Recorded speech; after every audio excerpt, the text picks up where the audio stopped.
سعاد كنت فين كل ده؟ ما ترد على الحاجه. قولي لها كنت فين؟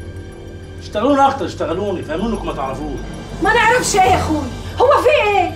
في ايه يا ام سعاد؟ في انكم لبستوني عمه صح يا عم الحاج.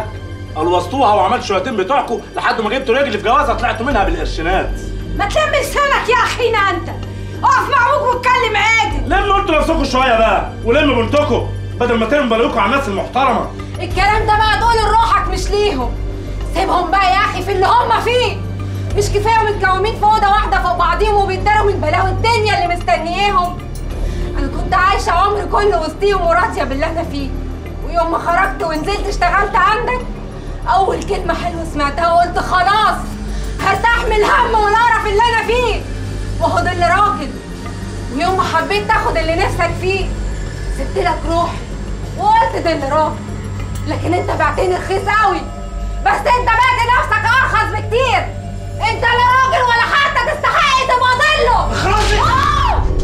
انت نسيتي نفسك يا بنت ولا ايه؟ نسيت اجيبك منين؟ شمال يا زباله. انت بتضربها ليه؟ ايه اللي حصل؟ يا ام سعاد ريحيني وقولي لي في ايه؟ بدل ما تعمل فيها راجل قوي كده وتمد ايدك عليا، بص لروحك في المرايه وقول الكلمتين دول لنفسك. انت اللي عرفتني السكه الوسخه دي بعد ما رميتني زي الكلبه الجربانه اللي مش لاقيه حتى عظمه تاكل بيها الغلابه دول. انت اللي عرفتني سكه ام ساميه دي. وبعدين هتفرق معاك ايه يعني ان انا ماشيه عدل ولا حتى ماشيه شمال؟ قال لا يا اخي انا محتاجه. انت والجوع بقيتوا عليا لغايه ما بعت اللي اقدر عليه. لكن انت الدنيا ادتك العلام والشغلانه اللي تاكل من وراها اجتهد وحلال، وسبت كل ده ودورتها شمال. ولا نسيت بقى يا متر ان انا كنت بشتغل عندك وعارفه كل اللي فيها يا بتاع العدل والقانون؟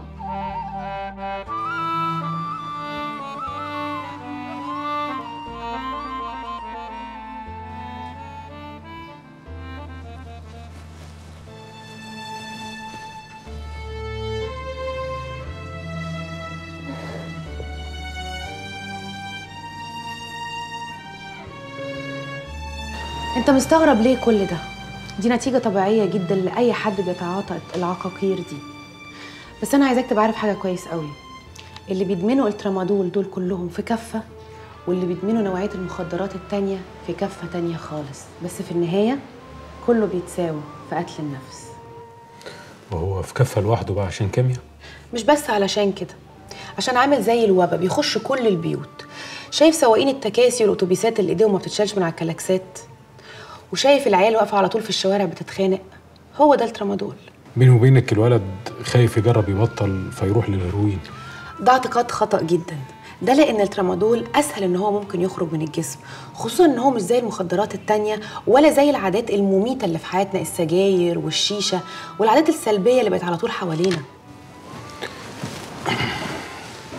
دكتورة ليلى، أنا عاوزك تقابلي الولد ده. طبعا يا حضرة الضابط، بس أنا مش فاهماك. أنت ليه مصر إنك تساعده وأنت ما تعرفوش؟ بيني وبينك خايف أوي من الخطر اللي جاي. أنا برضه عندي عيال